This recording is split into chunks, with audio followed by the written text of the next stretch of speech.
Hi, this is Shelley Whitehead, your host for the Owatonna Today Show. We're excited to be here with you today, and we're going to have a great show, so make sure you stick with us. Remember, you can always see the Owatonna Today Show on Charter Channel 8, 6 days a week. Also, if you don't have a chance to check us out there, find us on Facebook, YouTube, or Blip TV, and you can always contact us anytime you want, day or night, 24/7, at the Owatonna Today at charter.net. Or if you'd like to talk to us about some topics you'd like to see covered on the show, you can also call Leanne Alt at 390-5751. We have a good show for you today, but don't forget to like us on Facebook when you check us out there, because for the next couple of weeks we're going to be choosing 2 people every week to win a pair of tickets to the Renaissance Festival. It's a lot of fun, so we make sure you check that out. We're going to be right back with an interview between Betty and Dr. Josh Froman from the Owatonna Clinic, so make sure you stick around for that. We'll be right back here on the Owatonna Today Show. I'm Dan Branstead of Carlson Branstead & Company, Certified Public Accountants. We support the Owatonna Today Show. Owatonna Public Utilities, real people, real reliable, real progress. Making life a little easier day after day, taking pride in our community, listening to what you say, a voice you can talk to. We're growing with you in mind in everything we do. Owatonna Public Utilities. Hi, I'm Laura Ressler from the Steele County Historical Society, where we honor the past and look forward to the future. We're proud to be a part of the Owatonna Today Show.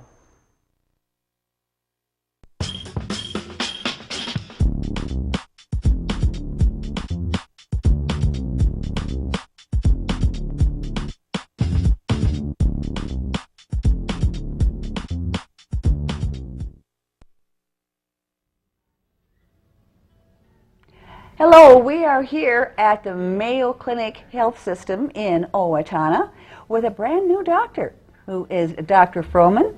Hello, glad to have you along. Well, thank you. First of all, I should probably say your first name. Why don't you just, introduce yourself as? Yeah, so I'm Josh Froman, and I recently started on August 1st here at Mayo Clinic Health System in Owatonna. And your area of specialty is? I'm a general surgeon, so I work with both Keith and Dan Paley, and see a wide variety of patients who come to us. Now, I heard a rumor that you are originally from Faribault. That's true, yep. I grew up in Faribault. Both my wife and I are from Faribault. We graduated in '99 from high school there. I went to college in the Twin Cities, and medical school. I had my first 2 years in Duluth, Minnesota, and then back to the Twin Cities, and then 5 years down in La Crosse, Wisconsin for residency. So you stayed in a general area. Lots of people go to this state and that state, so you were lucky enough. I joke with people that I did make it out of the state, but only by about 2.5 miles. So, so yeah, we've had it's been a bit of a long road, but we've really enjoyed it. So. And now, so are you back in Faribault? We actually live in Owatonna. We bought a house here, and are going to be living in Owatonna. Now, is this your first job right out of residency? Yep. I just finished my training this year in June, and so we moved up to Owatonna in the end of June, and have been here for about 2 months now. So. And how's it going for you so far? It's great. It's great. My wife Molly, who is also from Faribault, has really enjoyed being close to family, as have I. And our kids, our neighborhood has all sorts of young children around, so we've really been settling in nicely. Now, when you say general surgeries, some people may know what that is, but some people may, think it may be everything from brain surgery to foot surgery, which isn't the case. What are the type of surgeries that you perform? Yeah, so it is a really broad field, which is what I love about general surgery. But we tend to some of the common things that we do would be pretty much anything abdominal. So we do a lot of work with the intestine, both the stomach, the upper intestine, the stomach, and the colon. Ranging from endoscopy, where we do scopes into the stomach, and upper intestine, or scopes through the colon. For surgeries, we do, like I say again, a lot of abdominal surgery, hernia surgery. We do a fairly active breast practice here, looking at breast lumps and bumps and cancers. And then vein surgery. We do a fair bit of that here with varicose veins and painful veins and bleeding veins and all sorts of things. So, yeah, it's really a broad scope of care, but that's that's what I like about it. So I guess there's so many areas that people can specialize in now that I'm a little surprised there still is a broad spectrum like that. What kind of training do you have to you know, you have so many areas you have to be familiar with and be an expert on? Yeah. And that's, so the training is you do your medical school, which is 4 years, and then surgery residency is 5 years.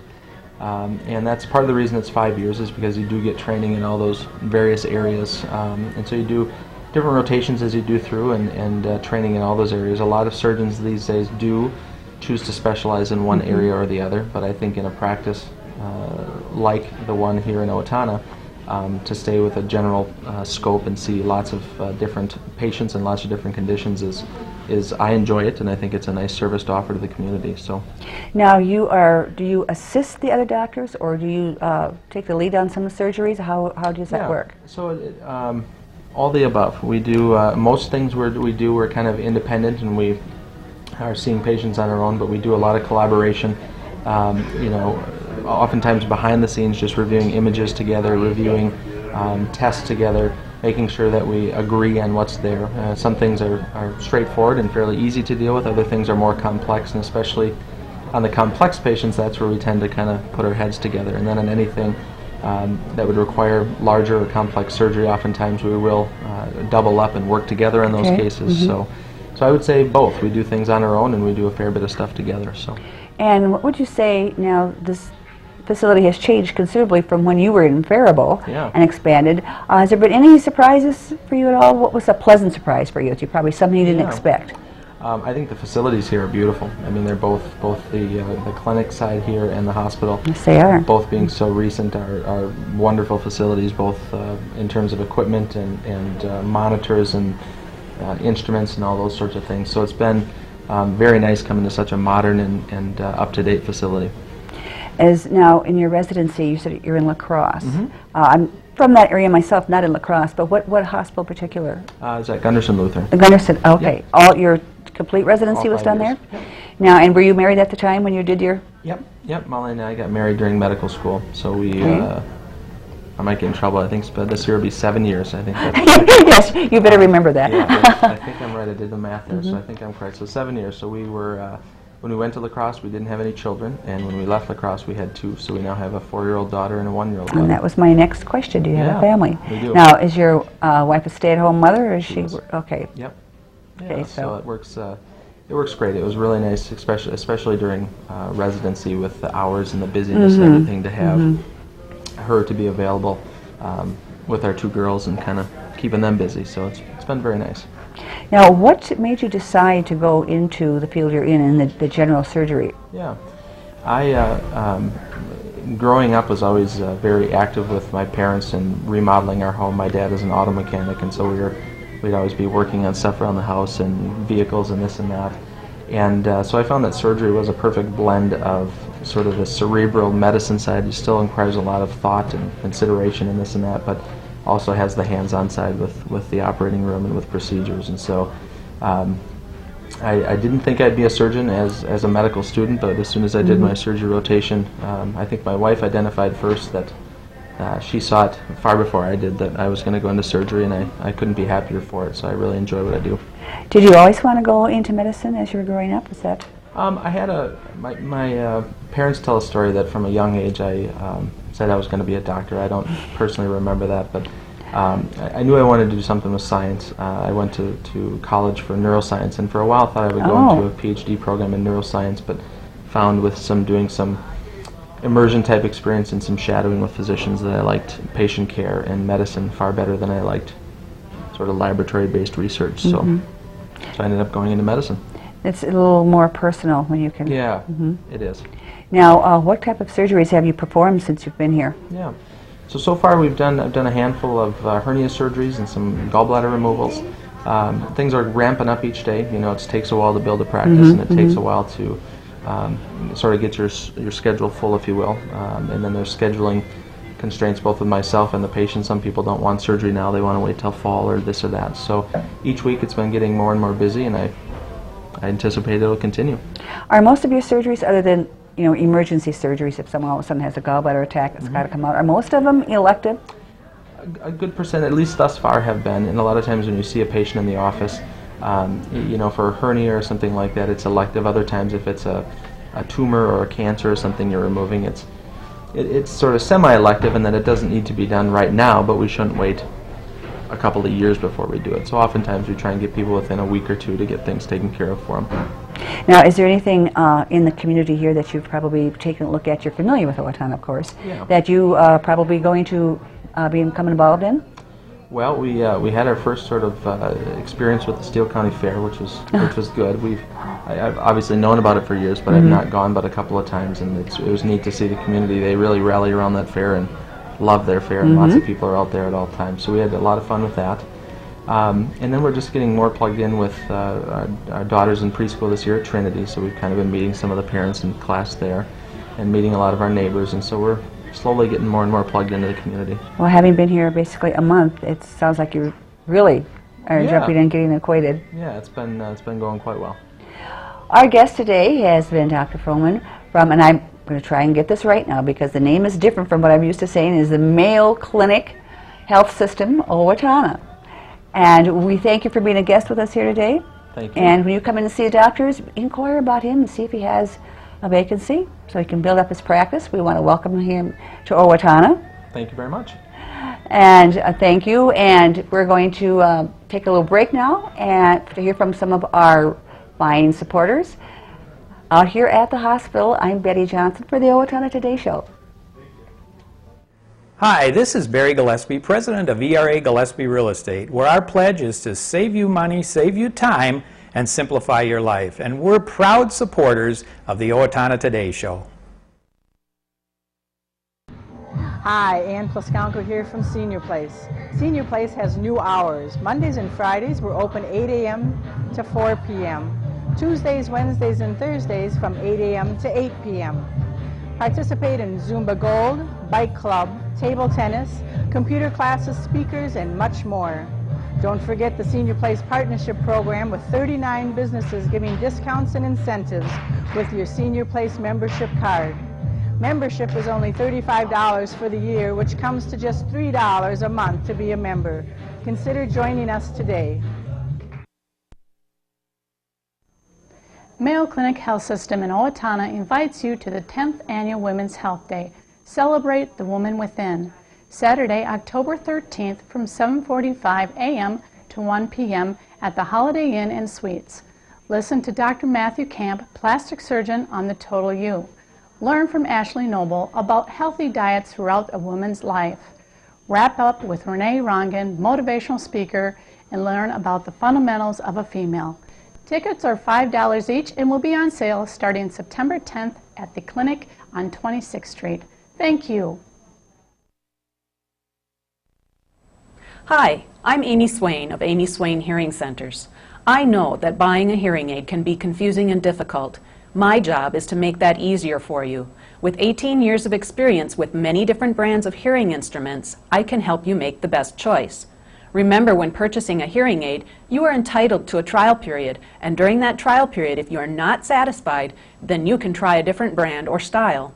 At Amy Swain Hearing Centers of Owatonna, Austin, and Waseca, we believe you deserve to hear better. Do you know how to safely dispose of your expired or unused prescription and non-prescription medications? Not by flushing them down the toilet or putting them in the garbage. Doing so pollutes our rivers, streams, and drinking water supply.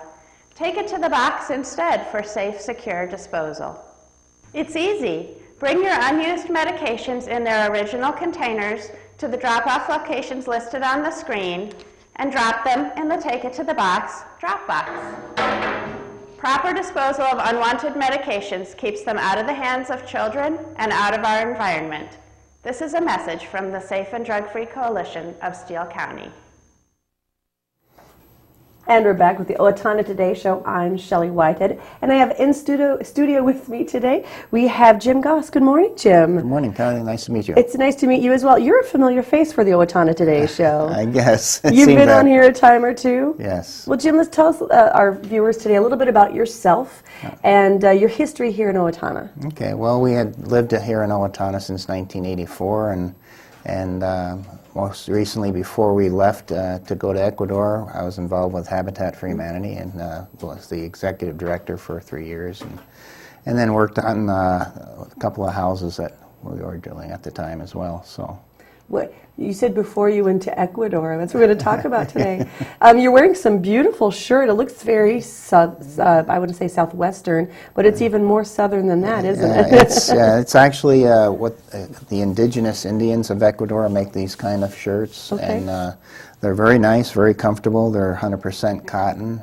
They also make dozens of other things, and this is a all-leather hat that was handcrafted by the Indians down there, and they have just a lot of interesting craftspeople down there, very talented artists and textile workers and so forth. So. Jim, is this a vacation that you're taking to Ecuador? Well, We're going to see some home movies. What's going to happen today? Tell us a little bit about your journey to Ecuador. It seems like it's been a vacation. My wife has said that it's been a year-long vacation, and it sure feels like that. But we are down there as permanent residents. We just got our permanent residency visa not long before we came back to the States for a visit, and we intend on making that our home, and in fact we already feel homesick being back here, and it's just been a very pleasant experience, far exceeded our expectations in many ways. Explain why you would move from somewhere like Owatonna, snow, to a place like Ecuador. Well, no snow. I think you just described it right there. But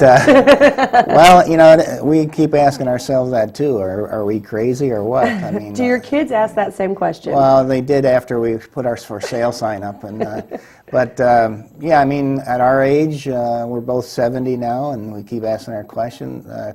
You know, why did we do this? And the only answer we have for people is the true answer, and that is my wife and I were praying about 3 years ago what we should be doing with the rest of our lives and where we should be living, never thinking we'd ever move out of Owatonna, but... maybe the cities, I don't know. Yeah, well, we thought maybe Albert a smaller Lee. town or something, Oh, or okay. down south where it's warmer in the winter, but didn't figure on going that far south. But it just became very apparent to us that that's where we were to go, and when we went down there for a visit in 2010, we just immediately fell in love with the place and the people, and just trusted God that He had a plan for us. And a month after we've been there, last August, God just kept bringing people into our life, Ecuadorians and Americans down there that have been there for many years, and we just have some super friends. I mean, the week before we left, we just couldn't get packed because people kept coming by and calling and emailing us and wanted to come over and say goodbye and tell us don't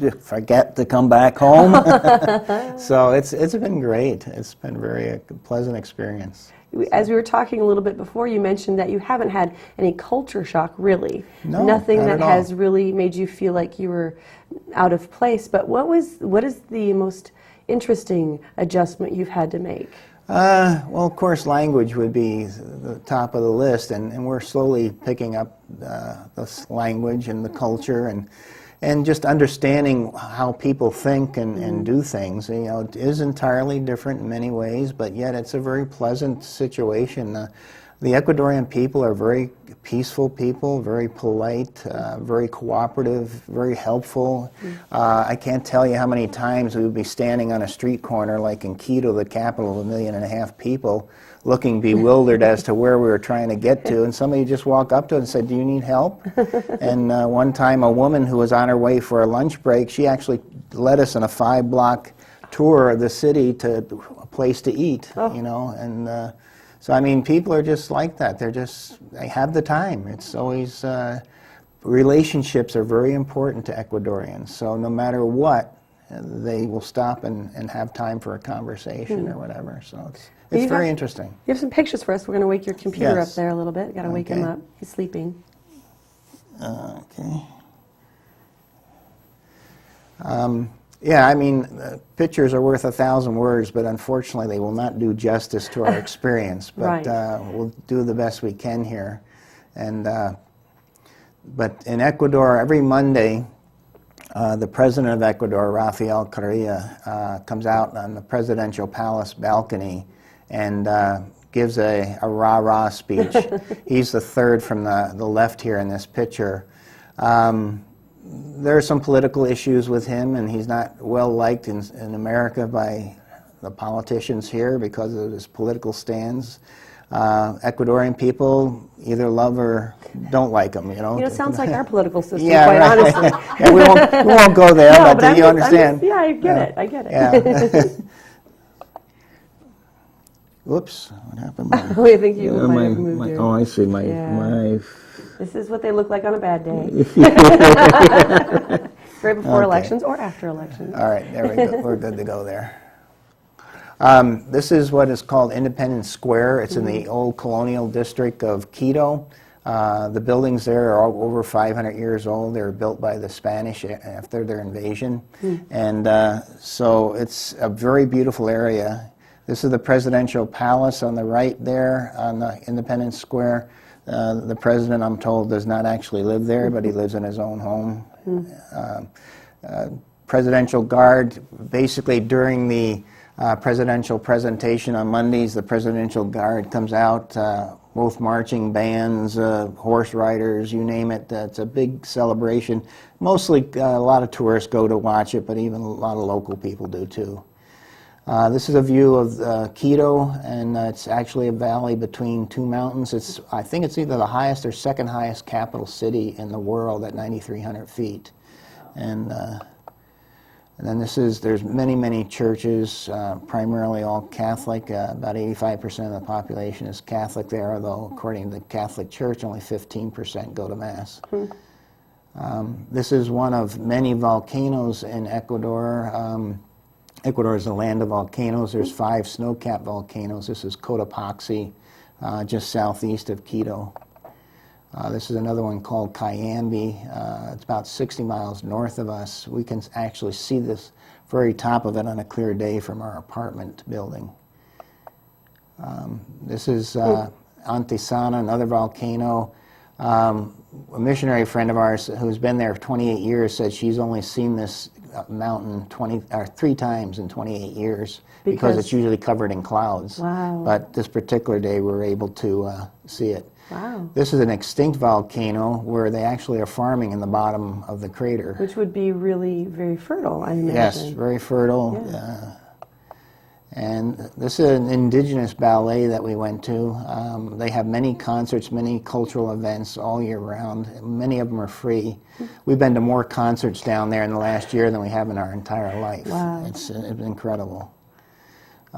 This is part of a parade that they have in early December. December is a big month of celebration in Ecuador. And they actually have about 25 different holidays and celebrations throughout the year. Every town has a public square, at least one public square where people gather, and it's usually anchored by one or more churches. It's the public gathering spot. And there are usually a lot of flowering trees. Things flower all year round down there, so it's quite a... I don't know if you can see that in the center of the picture. That's actually a poinsettia tree. Wow. And this is bougainvillea, many flowers. We have a walking path right in back of our apartment complex that goes on for 15, 20 miles through the valley and everything. It's a beautiful You realize you're just rubbing it in now, because you had me at the mountains, and now bird. Okay, Yeah, Leanne's going to come visit you. That's for sure. Because now we see the birds, and she's It's a toucanet. We went to a little town called Mindo, which is only about 1,000 people in what they call the cloud forest, and it's a bird watcher's haven down there. It's just incredible. Oh, hummingbird. They have over 400 species of hummingbirds, and Ecuador has around 10% of the world's bird species. Wow. So it's... Yeah, Leanne's there. She's booking a flight right now. Get off your phone. Get off your phone, Leanne. The vendors down there vend no matter how they can, on bicycle, on foot, Nice. Little cubby holes, whatever. They find a way to make a living, and there's no welfare system down there, so everybody works that's able to work. They you're right. Yep. Vend out of the back of their car or whatever, it Yeah. doesn't matter. Or Off they the stand on phone. the street and sell things. So this is an indigenous market in Otavalo, very popular worldwide, where indigenous Indians have thousands of booths for different things. Well, Jim, these are amazingly beautiful pictures. It looks like, as we look through here, that you will be able to discover so many things because you're staying there. So, Yeah. And public affection in Ecuador is very common among siblings, parents and children, adult children, and it's quite amazing. Well, I want to thank you for sharing these photos with us today. Jim, you're a resident of Owatonna, and many people know you, and now they know what's happened to you. You may have been wondering. Well, But we he's just encourage everybody to come down for a visit. Oh, take him up on that. We'll be right back. We're going to we're going to hear from a couple sponsors. I'm so verklempt. I like mountains. I have issues. And then we're going to talk a little bit about some of your upcoming events right here on the Owatonna Today Show. Hi, I'm Molly Tichenal, manager and personal trainer at Snap Fitness, your 24-hour fitness solution. Snap Fitness is a proud sponsor of the Owatonna Today Show. The Owatonna Care Center is excited to announce our new partnership with Dr. Middle and Dr. Wilcox of Long-Term Care Professionals. This partnership ensures that residents can be seen right here at the Owatonna Care Center when needed. With this special on-site care, long-term care professionals will be delivering to our facility. Our goal is to decrease hospital visits and ensure special one-on-one care for each resident. Long-term care professionals and the Owatonna Care Center are dedicated to improving the clinical management for our residents, ensuring that they receive the highest quality of care. Hello, I'm Shawn McNulty with Brookdale Senior Living, Sterling House in Clarebridge, and we're a proud sponsor of the Owatonna Today Show. In 2011, United Way funded programs provided services to over 10,000 Owatonna residents. For the second consecutive year, the vast majority needed help to meet their most basic needs: food, clothing, housing, and safety. United Way of Steele County is able to sustain a safety net of direct services, prepare our children for the future, and provide seniors with support to age in place due to the generosity of our community. Please make a donation to United Way again this year. Our neighbors are counting on us, and we are counting on you. And we're back. It's the Owatonna Today Show. I'm Shelley Whitehead. As I said at the top of the show, we're giving away 2 free pairs of tickets to the Minnesota Renaissance Festival. Today we're drawing for them, and we have another drawing coming up next week, so get your likes in. Or if you don't have a Facebook page, you can email us at the Owatonna Today Show at charter.net, and we'll choose from them as well. So anyway, we want to get people out to the Renaissance Festival, see how much fun that can be. And we do have an interview with one of the characters coming up in a couple weeks, so make sure you check out that. But I'm going to have Jim here help me. All right, Jim, stick your hand in there, pull out 2 names. 2? Okay. Yeah, I know. It's really complicated, isn't it? All right, there's 1, 2. All right. So the first person who's going to be getting a pair of Renaissance ticket is Allison Wagner. Congratulations, Allison. I did not pick this. I know, Allison. I love you. I didn't pick it. Jim did, so he loves you too. And the other winner goes out to Sue Turbinson Olson. Congratulations to both of you. Both of you will get a pair of tickets to the Minnesota Renaissance Festival. And make sure you check us out here on Owatonna Today. I'm Shelley Whitehead. We'll be back on Wednesday.